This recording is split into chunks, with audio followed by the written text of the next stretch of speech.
Alright, you guys, so I tried this Italian restaurant called Grana. This is the one by Perimeter Mall. There's one by Piedmont as well. This is kind of how it looks like on the interior. It's pretty small and cozy. Honestly, the one in Piedmont, Atlanta is definitely a lot bigger. And this is the exterior. Without further ado, let's just get into the food. Alright, for the mozzarella sticks, honestly, I really liked how they were smoky. It was very interesting. I thought it would be weird, but I actually really liked the take on the smoky mozzarella sticks, and then marinara sauce is to die for.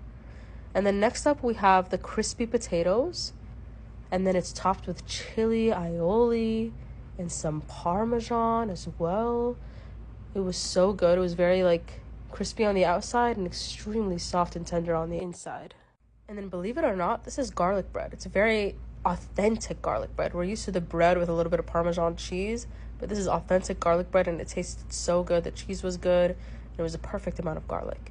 This is the Brussels sprouts, which I wouldn't think would normally be good, but it was amazing. It was glazed with a sweet sauce and topped with coconut. Such an odd mixture, and I love how they do twists on different things. All right, this is the appetizer that the manager gave us for free. It's a butternut squash appetizer, and I thought it would just be lame, but the sunflower seeds with the cheese that tasted very yogurty, with the squash, the blend of it all together with the olive oil was absolute perfection. And this is your original margarita pizza. Perfect breading, the cheese, the basil, everything on it was perfect. It's your authentic, beautiful margarita pizza. Very similar to Antico's. This is the truffle pizza.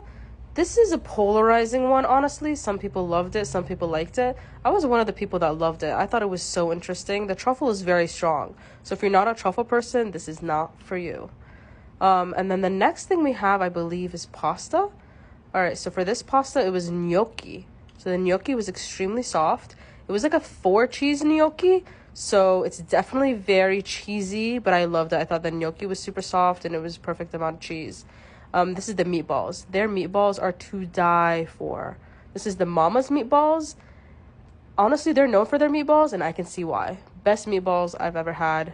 All right, the next up we have is the pacheri. It comes with short ribs, but we got meatballs instead. Honestly, it didn't really blow me away.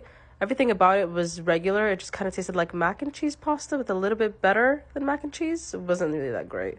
This is the ravioli. It's sweet potato and goat cheese. I hated this one. If you like sweet potato and goat cheese, maybe you'll like it, but this one was not for me whatsoever. This is the Parmesan crusted chicken. You'd think it would be good, but actually they should stick to meatballs because their chicken was not really it. It tasted very much like lunch meat chicken. It was not it.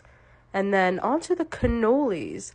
There's different types of cannolis. There's the regular one, and then there's the one that's coated with chocolate. They were both pretty good, but I prefer the regular. You could get this with either goat cheese or regular cream. I prefer regular cream. Goat cheese is more authentic, but it wasn't really for me. Overall, Grana, though, I would say it's a pretty great Italian restaurant. There were some things that were hits, and there was just a few misses. But for me, I would say it's an 8.6 out of 10 overall.